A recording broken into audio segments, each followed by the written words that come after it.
Hello friends, कैसे हैं आप सब। आज के इस वीडियो में हम लोग बात करेंगे एसएससी जीडी कांस्टेबल परीक्षा 2021 के बारे में।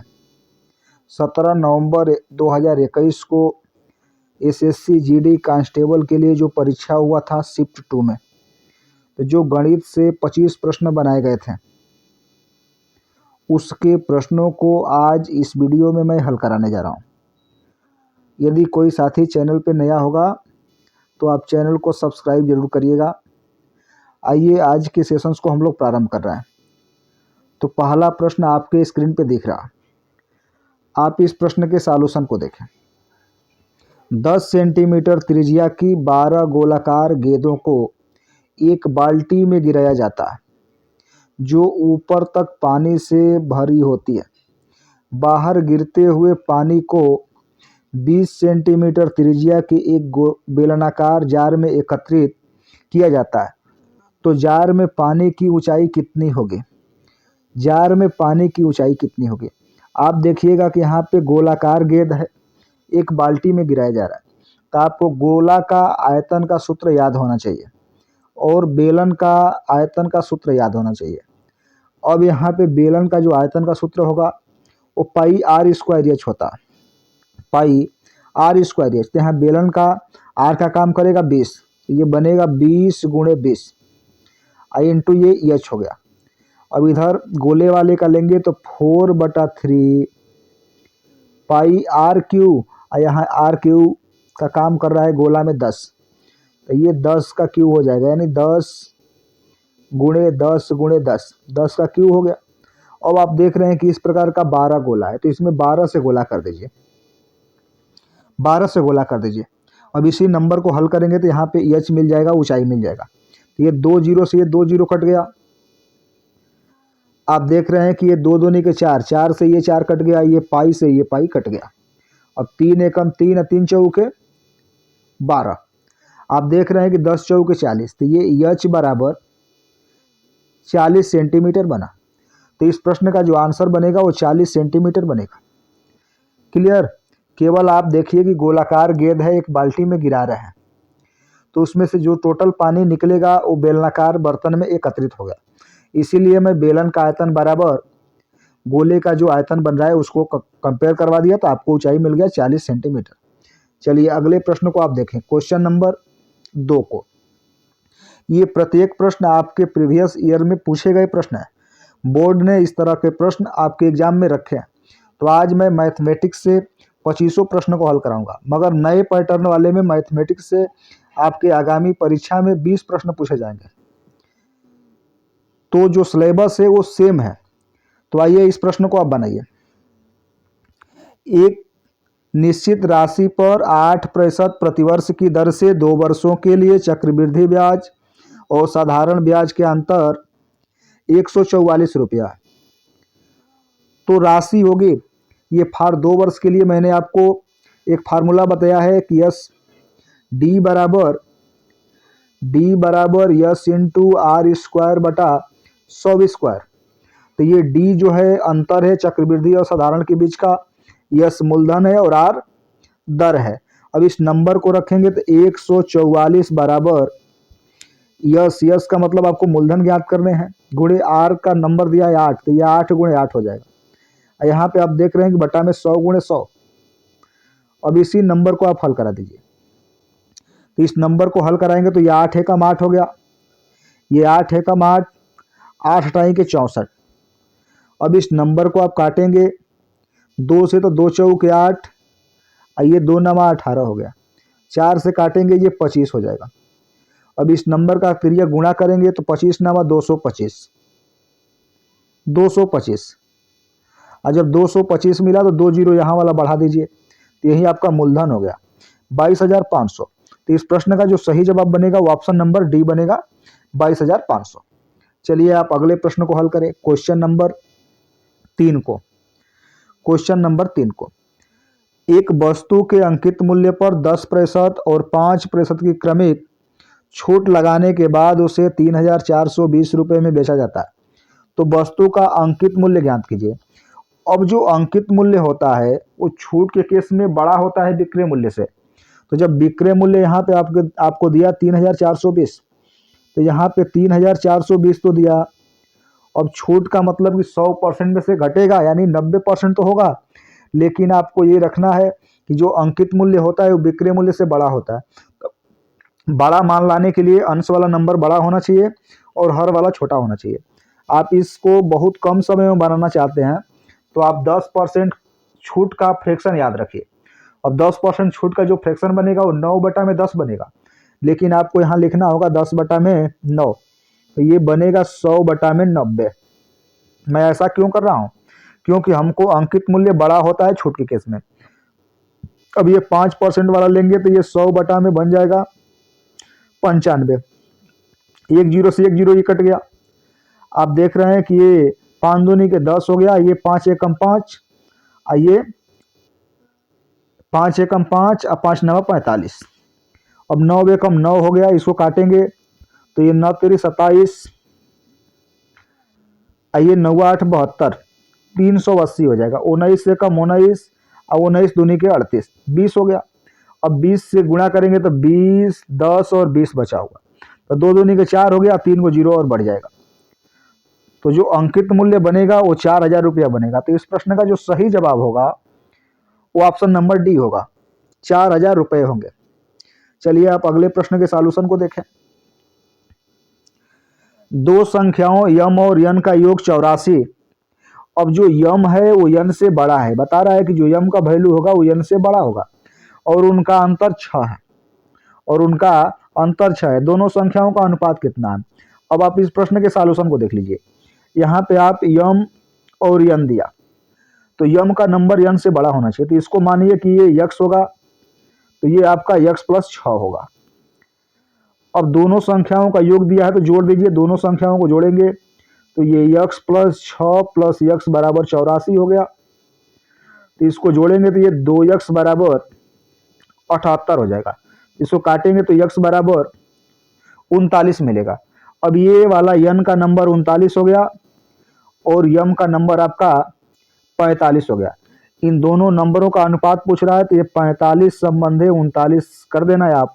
तो 3 से काटोगे तो ये बनेगा 15 और ये बनेगा 13। तो इस प्रश्न का जो आंसर बनेगा वो 15 संबंधे 13 बनेगा। तो ये सही हो जाएगा ऑप्शन नंबर डी।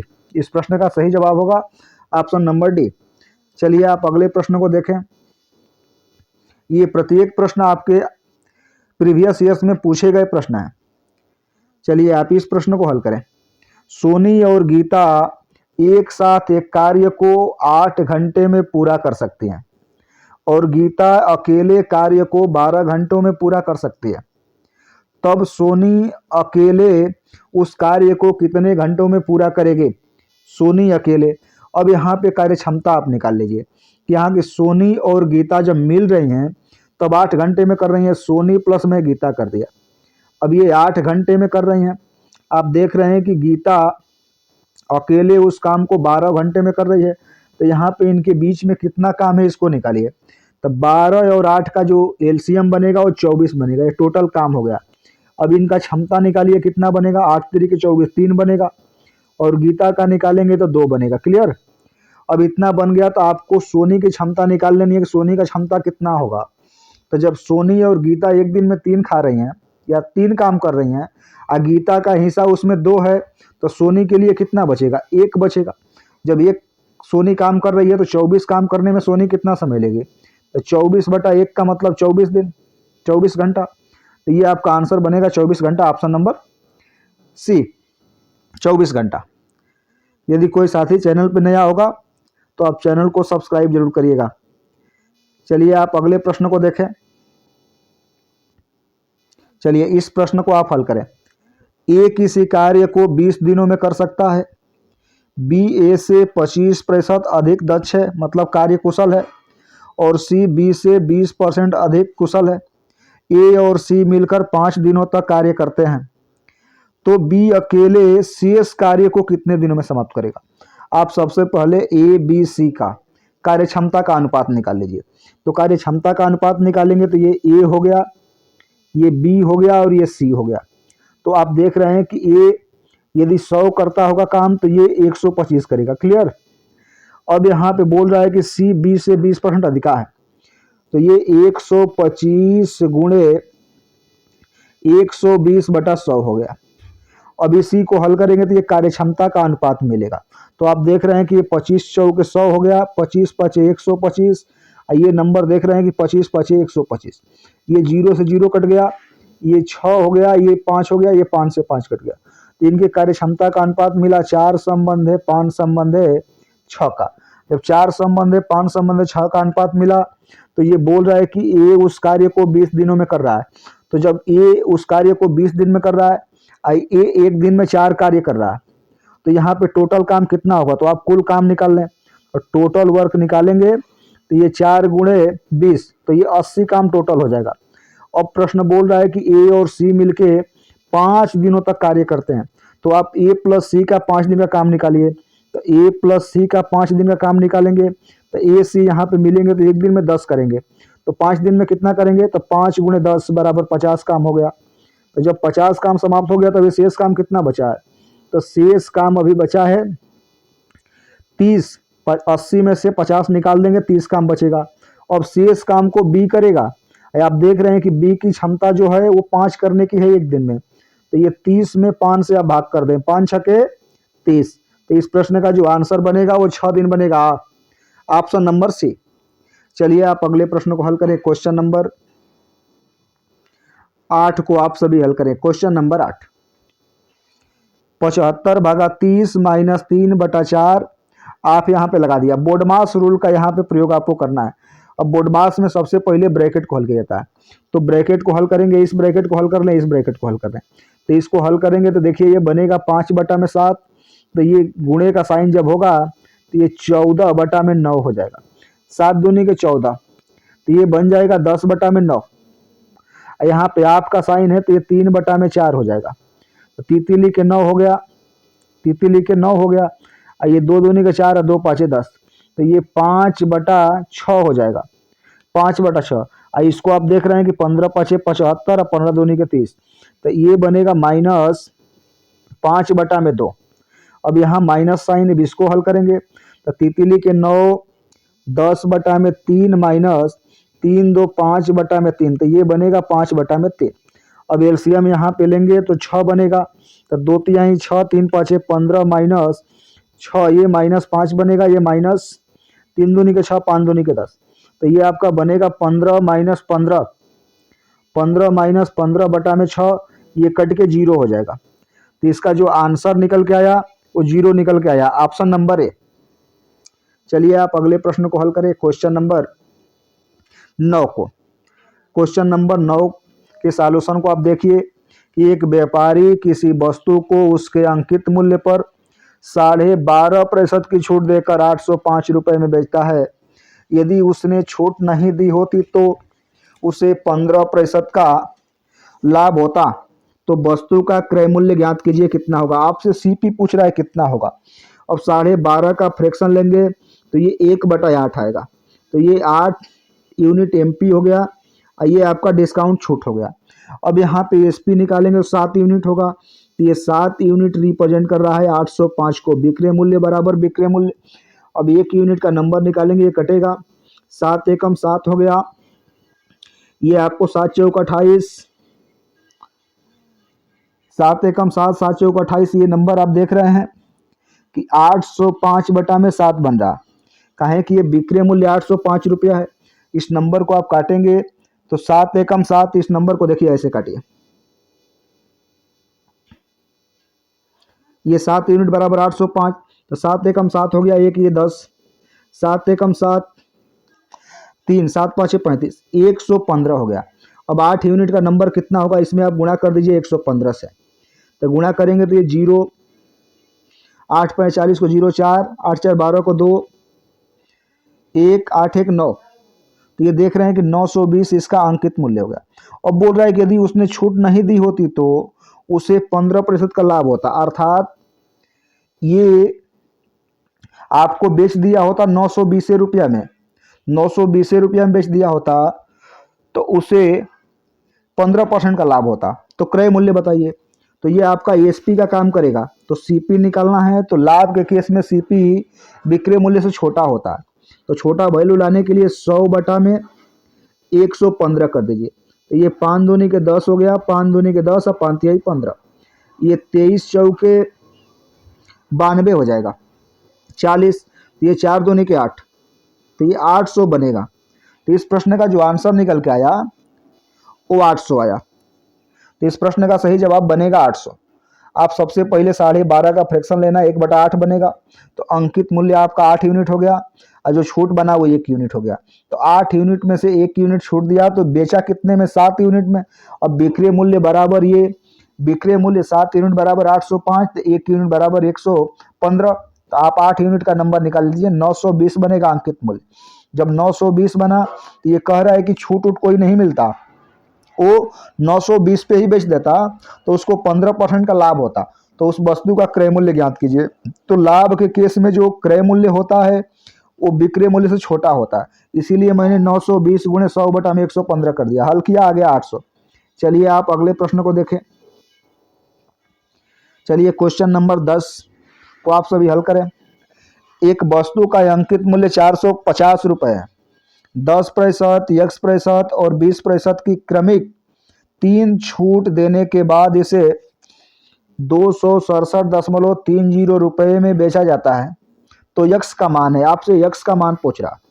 आप इस प्रश्न को हल करेंगे। देखिए यहाँ 450 तो दिया, अब गुणे 10% छूट का जो फ्रैक्शन बनेगा वो 9/10 बनेगा। यदि समय आपको बचाने हैं तो डायरेक्ट आप फ्रैक्शन को रखिए। अब x% छूट देने का मतलब कि ये 100 में से घट रहा है x, अब बटा में 100 हो गया।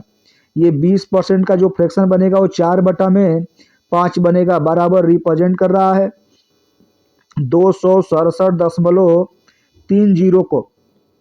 जब 267.30 को रिप्रेजेंट कर रहा है तो आपसे यक्स का नंबर पूछ रहा है, इसको आप हल कराइए। तो देख रहे हैं 0 से 0 कट गया, ये नंबर ये 100 से गुणा करेंगे, इधर दशमलव खत्म हो जाएगा, ये 5 नवा 45 हो गया। इस 100 से दशमलव खत्म हो गया। अब इसको हल करेंगे तो ये मिलेगा 100 माइनस यक्स बराबर 26730 बटा 9 गुणे 9 गुणे 4। अब इस नंबर को आप काटेंगे तो ये नंबर 9 दूनी 18 और 2 ये आपका 87 हो गया, 9 81 और 9 7 63, ये 0 9 से कट गया ये। अब फिर 9 से काटेंगे, 9 एकम 9, तो ये आपका बनेगा 9 तेरी 27, 9 तेरी 27 0। अब ये आपका नंबर मिला 330 बटा में 4। 330 बटा में 4 क्रॉस गुणा करेंगे तो 400 माइनस 4x, 4x बराबर 330 हो गया, 330 हो गया। अब इसको हल करेंगे तो ये 4x बराबर बनेगा, आके इधर माइनस होगा तो ये 70 हो जाएगा। तो आप देख रहे हैं कि x का नंबर मिला 70 बटा 4। इसको काटेंगे 35 बटा में 2 हो जाएगा, तो ये नंबर कटेगा तो 17.5 आ जाएगा।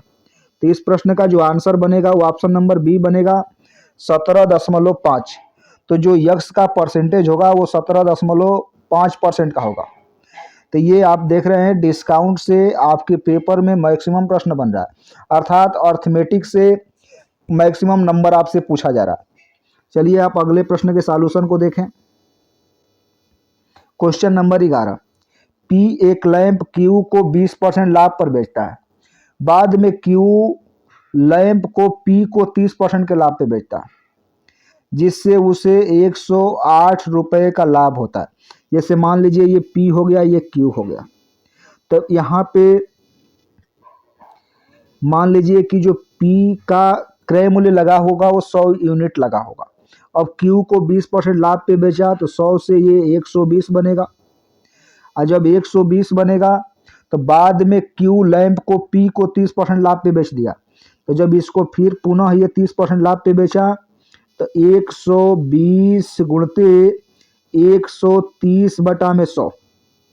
तो ये जीरो से जीरो कट गया, एक जीरो से एक जीरो कट गया। 13 दूनी 26 को 6 2 और 13 2, 13 दूनी 26 को 6 2 और 13 और 2 15। तो आप देख रहे हैं कि 156 हो गया। तो जब 156 हुआ तो आखिर में इसमें डिफरेंस कितना का हुआ, कहे कि इतना रुपए का इसको लाभ हो रहा। तो ये करने के बाद भी पी को देख रहे हैं कि 36 रुपए का लाभ हो रहा है। 36 यूनिट रिप्रेजेंट कर रहा है 108 को। एक यूनिट का नंबर निकालेंगे तो ये आएगा 3। तो एक यूनिट का नंबर 3 हो गया। तो पी ने इसके लिए कितना भुगतान किया था, तो इसी 100 यूनिट में 3 से आप गुणा कर देना, आ जाएगा 300। तो इस प्रश्न का जो आंसर बनेगा वो ऑप्शन नंबर ए बनेगा 300। क्लियर। चलिए आप अगले प्रश्न को देखें, क्वेश्चन नंबर 12 को। क्वेश्चन नंबर 12 को आप इस तरह के प्रश्नों को मौखिक हल कर सकते हैं। ये 25% दिया है, इसका कमी का फ्रैक्शन बनेगा 3/4। क्लियर। अब ये 25% अधिक का फ्रैक्शन बनेगा 5/4। अब इसका गुणा करेंगे तो ये बनेगा 15/16।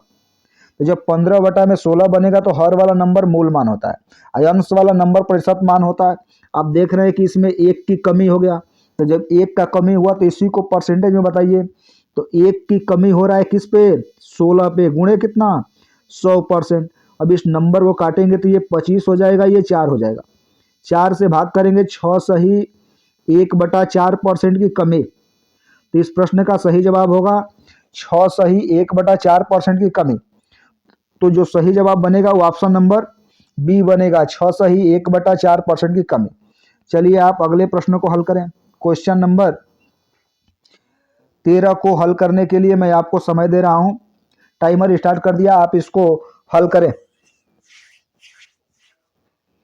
ए और बी की आय का अनुपात 4:5 है और उनके व्यय का अनुपात 2:3 है। यदि ए और बी क्रमशः 7200 रुपये और 6000 रुपये की बचत करते हैं तो ए की आय कितनी होगी। आप इसके सॉल्यूशन को देखिए कि यहाँ पे ये 4x और 5x, ए की आय 4x है और 5x है। ए की जो आय बनेगी वो 4x और 5x है। तो ये 4x माइनस यहाँ पे कर दीजिए 7200। तो आय में से यदि बचत को निकालेंगे तो खर्चा बचेगा, बटा बी वाले का यहाँ 5x है, माइनस यहाँ पे ये 6000 रुपया बचा रहा। यहीं आपका रेशियो दिया 2:3 का, यानी खर्च का रेशियो बराबर खर्च का रेशियो। अब इसी नंबर को आप हल करेंगे, 3 से क्रॉस गुणा करिए, 2 से इधर, तो ये आपका बनेगा 12x माइनस 0 0 3 दूनी के 6 6 त्रिके 7 त्रिके 21 बराबर ये 5 दूनी के 10x माइनस ये आपका बनेगा 1200। अब इसको आप हल कराएंगे तो ये 2x बराबर ये नंबर इधर जाएगा प्लस हो जाएगा। अब इसमें से 12000 आप निकालेंगे तो ये आपका नंबर बचेगा 9600। 9600। अब 9600 मिलेगा तो 2 से काट दीजिए, 2 चौके 8, 2 8 16, 4800। यक्स का नंबर मिला 4800। जब यक्स का नंबर 4800 मिला तो आपसे पूछ रहा है कि ए की आय कितनी होगी। तो ए की आय 4x है, तो 4 में 4800 से गुणा कर दीजिए। ये 0 0 8 चौके 32 को 2 3 4 चौके 16 और 3 19, तो ये बनेगा 19200। ऑप्शन नंबर ए इसका सही जवाब हो जाएगा, 19200। चलिए आप अगले प्रश्न के सॉल्यूशन को देखें। Question number 14। एक वस्तु को 170 रुपये में बेचने पर एक व्यक्ति को 15% की हानि होती है। वह इसे कितने वह इसे 206.40 रुपये में बेचता है, तो उसे कितने प्रतिशत का लाभ अथवा हानि होगा। यहाँ पे एसपी दिया है और आपको छूट दिया। इसके माध्यम से सबसे पहले आप निकाल लीजिए इसके सीपी को। तो जो सीपी होता है लाभ के केस में, हानि के केस में बड़ा होता है। तो ये बनेगा 170 गुणते 100 बटा में 85। आप इसको हल करेंगे तो ये 5 से कटेगा, 20/17 हो गया। 17 एकम 17 10 हो गया, ये बनेगा 200। तो सीपी बन गया 200। अब आपसे कह रहा है कि यदि 206.40 में बेचे तो 200 से कितना अधिका में बेच रहा है। तो ये बेच रहा है 6.40 अधिका में, बटा कर दीजिए 200 गुणते 100%। अब ये देख रहे हैं कि इस नंबर को आप काटेंगे तो ये 100 से गुणा कराएंगे, दशमलव का काम खत्म हो जाएगा। अब एक जीरो से एक जीरो कटा, दो एकम दो हो गया, और ये आपका 32, यानी 3.2% की यहाँ पे 3.2% का यहाँ पे लाभ हो रहा है। देखिए लाभ और हानि के नंबर को आप जरूर क्लियर रखिएगा, क्योंकि देखिए यहाँ भी नंबर दिया, यहाँ भी दिया और यहाँ भी दिया 3.2, लेकिन इसके साथ में हानि भी बोला और लाभ भी बोला। तो आपको यहाँ पे लाभ और हानि का नंबर क्लियर रखना चाहिए। तो यहाँ पे जो हो रहा है इसको लाभ हो रहा है, तो 3.2% का इसको लाभ हो रहा है। चलिए आप अगले प्रश्न को देखें, क्वेश्चन नंबर 15 को देखें आप सभी। सीमा रीमा से 8 वर्ष छोटी है। यदि 4 वर्ष पूर्व उनकी आयु एक संबंधित 2 के अनुपात में थी, तो अब से 6 वर्ष बाद सीमा की आयु कितनी होगी? तो यहाँ पे आप सीमा को ले लीजिए, यहाँ पे रीमा को ले लीजिए। आप यहाँ पे नंबर निकालिए कि जो सीमा है वो रीमा से 8 वर्ष छोटी है। यदि ये यक्स होगी तो ये यक्स माइनस 8 होगी। क्लियर? अब 4 वर्ष पूर्व इनका अनुपात एक संबंधित 2 का, तो 4 वर्ष पूर्व लेके जाएंगे तो ये यक्स माइनस 8 माइनस 4 बटा में यक्स माइनस 4 बराबर 1/2 मिलेगा। अब 1/2 मिलेगा, क्रॉस गुणा करिए तो ये 2 यक्स माइनस ये 8 4 जुड़ेगा 12, 12 दूनी के 24 बराबर यक्स माइनस 4 हो गया। अब इसको हल करेंगे तो यक्स बराबर ये आपका बनेगा 20, तो यक्स बराबर जब 20 हो गया तो आप कह सकते हैं कि जो रीमा है वो 20 वर्ष की है और जो सीमा है वो 12 वर्ष की है। तो आपसे सीमा का पूछ रहा है 6 वर्ष बाद कितना होगा, तो यहाँ सीमा ये 12 की हो जाएगी और जो रीमा है वो 20 की हो जाएगी। तो 6 वर्ष बाद सीमा की आयु पूछ रहा है, तो इसमें 6 वर्ष और जोड़ दीजिए, तो 12 6 18। तो इस प्रश्न का जो आंसर बनेगा वो ऑप्शन नंबर बी 18 बनेगा। चलिए आप अगले प्रश्न के सॉल्यूशन को देखें, क्वेश्चन नंबर 16। क्वेश्चन नंबर 16, स्थिर जल में एक नाव की गति 10 किलोमीटर प्रति घंटा है। नाव द्वारा अनुप्रवाह में 35 किलोमीटर जाने में लिया गया समय प्रतिवाह में 14 किलोमीटर जाने में लगने वाले समय का 1.25 गुना है। अर्थात इसको कन्वर्ट करेंगे तो 5/4 गुना आएगा। 60 किलोमीटर अनुप्रवाह में जाने में कितना समय लगेगा? आप सभी को यहाँ पता होना चाहिए कि यहाँ पे नाव की गति दिया है, धारा की नहीं दिया है, तो आपको धारा की निकाल लेनी चाहिए। तो यहाँ पे जब u निकालेंगे, धारा की दिशा में चाल निकालेंगे, तो ये 10 + y हो जाएगा, यानी नाव की चाल और धारा की चाल जुट जाती है। अब धारा की विपरीत दिशा में निकालेंगे तो भी निकलेगा 10 - y। इतना नंबर जब आपको मिल गया तब ये अनुप्रवाह का मतलब कि धारा की दिशा में जाने के लिए बोल रहा है।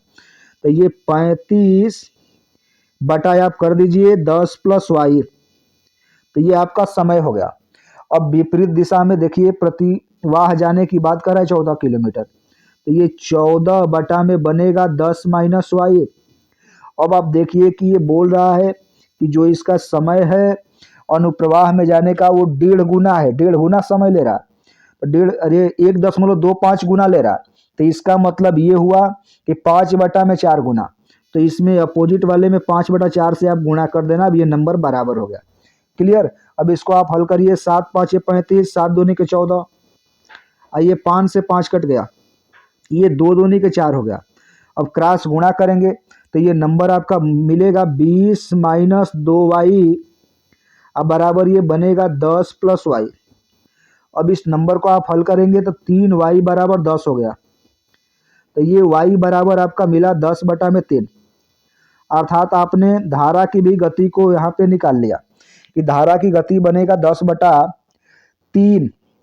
अब आपको पूछ रहा है कि 60 किलोमीटर अनुप्रवाह जाने में, तो जब अनुप्रवाह जाने में तो अनुप्रवाह में चाल कितनी होगी, यानी u निकालेंगे तो ये 10 + 10/3, ये जोड़ेंगे 40/3 आ जाएगा। तो अब इसकी अनुप्रवाह में धारा की दिशा में चाल 40/3 किलोमीटर प्रति घंटा हो गई। अब 60 किलोमीटर जाने के लिए बोल रहा है, तो 60 में आप 40/3 का भाग कर दीजिए, 3 चला जाएगा ऊपर, 0 से 0 कट गया, 2 × 3 = 6 और 2 दूनी के 4, तो ये बनेगा 9/2, इस नंबर को काटेंगे 4.5 आ जाएगा। तो आप कहेंगे कि इसको 4.5 घंटे का समय लगेगा, तो ऑप्शन नंबर डी इस प्रश्न का सही जवाब हो जाएगा, 4.5 घंटा। चलिए आप अगले प्रश्न के सॉल्यूशन को देखें। Question number 17। क्वेश्चन नंबर 17 को आप सभी हल करें, इसके लिए मैं टाइमर स्टार्ट कर दिया हूं। चलिए आप इस प्रश्न को हल करिए। 15 मीटर और 12 मीटर आयाम वाले कमरे के फर्श को पक्का करने के लिए आवश्यक वर्गाकार टाइलों की न्यूनतम संख्या क्या होगी? अब आयताकार मैदान का क्षेत्रफल निकालने का आप सूत्र जानते हैं, लंबाई गुणे चौड़ाई। तो ये आयताकार कमरे का पूरा एरिया मिल जाएगा। अब उसमें वर्गाकार टाइल आपको लगाने हैं। देख लीजिए इसके सॉल्यूशन को। तो ये 15 गुणे 15 करेंगे तो ये आयत का क्षेत्रफल मिल गया। अब यदि वर्गाकार टाइल निकालना है तो ये 15 और 12 का मौसा निकाल लीजिए। तो इसका जो सबसे बड़ी भुजा मिल जाएगी, तो 15 और 12 का मौसा आप निकालेंगे तो ये आपका मिलेगा 3।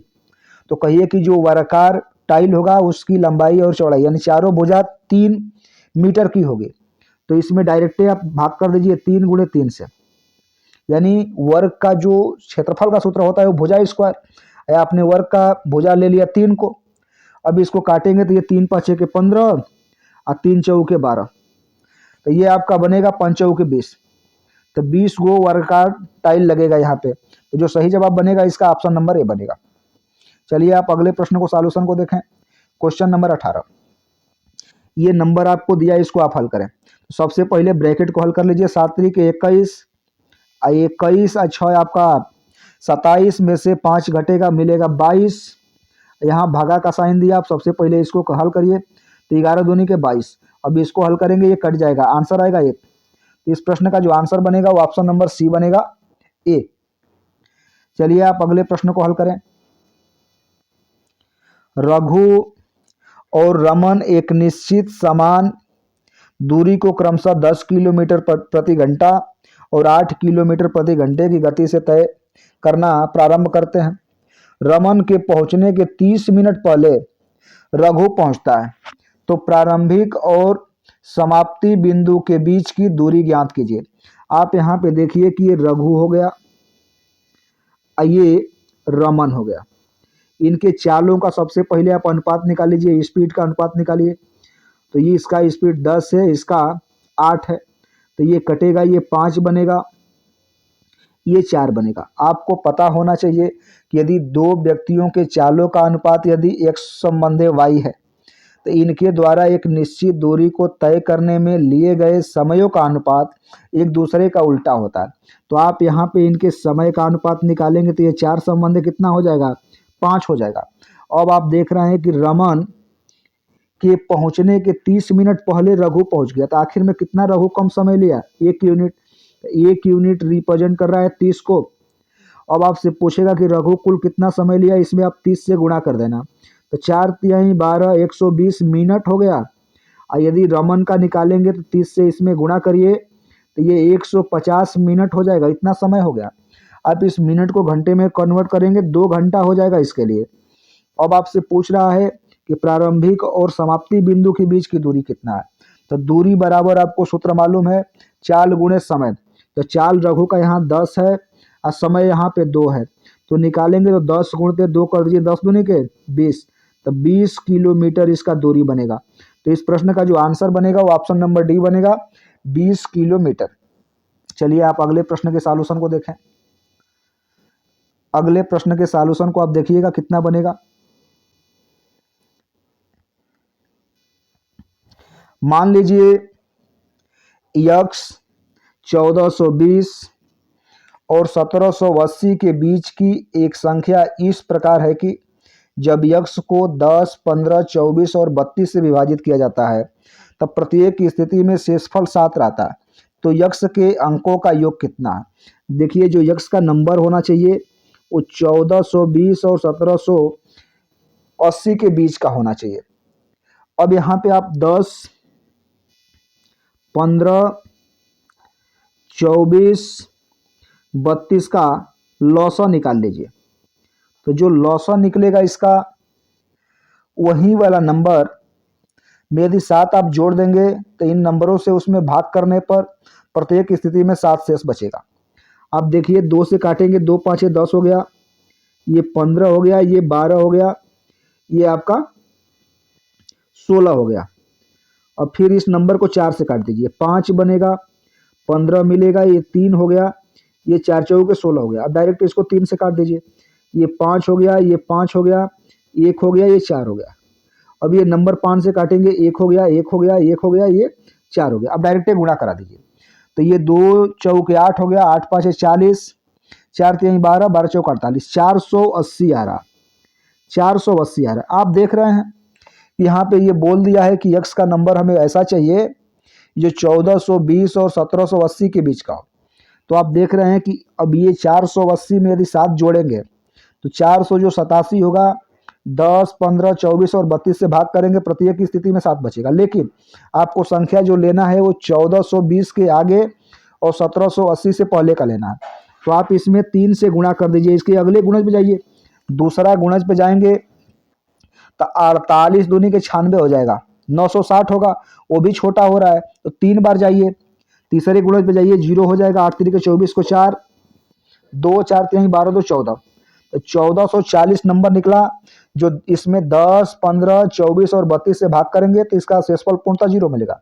लेकिन ये 7 बचाने के लिए कह रहा है, तो इसमें 7 और आप जोड़ दीजिए, तो जोड़ेंगे तो ये 7 4, ये इधर 14 मिला। यही संख्या ऐसी है जिसमें आप 10 15 24 और 32 से भाग करेंगे तो प्रत्येक दशा में 7 शेष बचेगा। अब आपसे पूछ रहा है कि इनके अंकों का योग कितना होगा, तो प्रत्येक अंकों को आप जोड़ दीजिए। तो जब जोड़ेंगे तो 1 4 5 4 9 और 9 7 16, तो इस प्रश्न का जो आंसर बनेगा वो ऑप्शन नंबर सी बनेगा, 16। तो इस तरह से आपके परीक्षा में जो एसएससी जीडी 17 नवंबर 2021 को पूछे गए प्रश्न थे उसको आज मैंने हल कराया। बहुत बहुत धन्यवाद आप सभी को। आप चैनल को सब्सक्राइब जरूर करिएगा, शेयर भी करिएगा। यदि आप चाहते हैं कि इस तरह की वीडियो और मिले तो आप चैनल को सब्सक्राइब करिएगा।